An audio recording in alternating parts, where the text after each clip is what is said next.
I want to talk about Jose Aldo Yes, let's go. versus Marlon Chito Vera. Aldo looked so good. Aldo, he had something to prove after that loss to Purdyarm, because Purdyarm really put on a dominant display. But still, I still honestly believe that Marlon Vera is criminally underrated. I agree. I think he's very underrated as well. It's just when you fight someone as, again, seasoned Yeah, and high caliber as Jose Aldo, I mean, it's arguably either Max Holloway or Jose Aldo, who's the greatest featherweight champion ever. yeah, Um, Jose, he looked different today. He looked like his old featherweight days in WEC and UFC. He was mixing up those rips to the body with that right low kick. It just chops at the legs. yeah.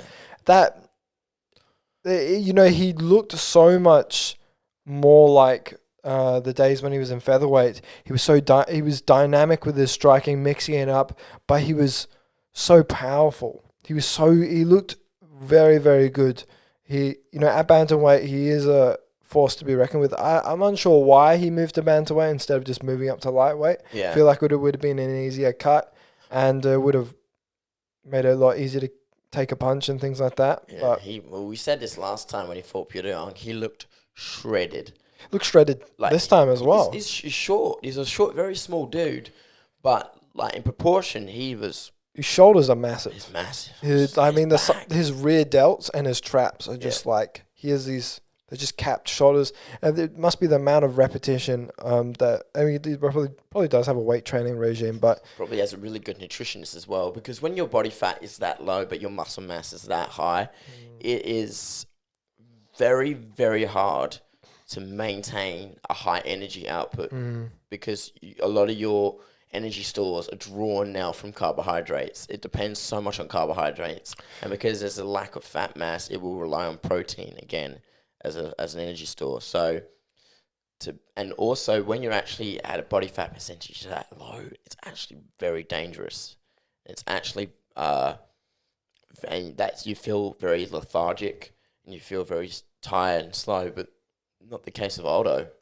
no. The body fat thing isn't as much as an issue for Jose because even in 5 round fights, he's always been that fast, explosive Thai fighter, especially with those chopping leg kicks, rips to the body.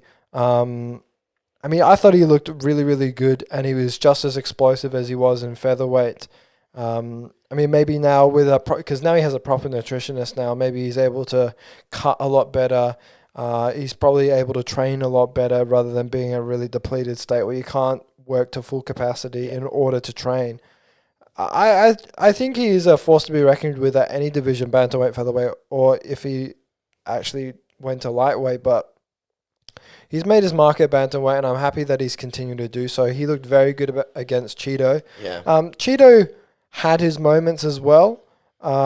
Very fast jab. I thought he was doing well with pressing him up against the cage, but Aldo's just a different animal. He's able to get out of that quite easily.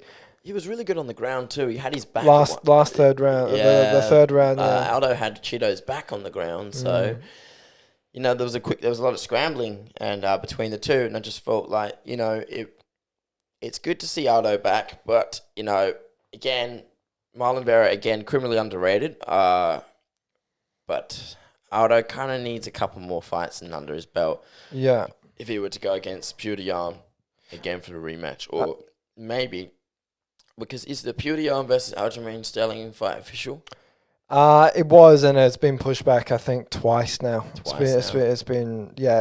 It's horrible because Aljamain is also very underrated, and he says he feels a bit like Tony Ferguson, where he's done a lot in the division, and yet he's not getting the credit for it, and he's not getting that title shot that he really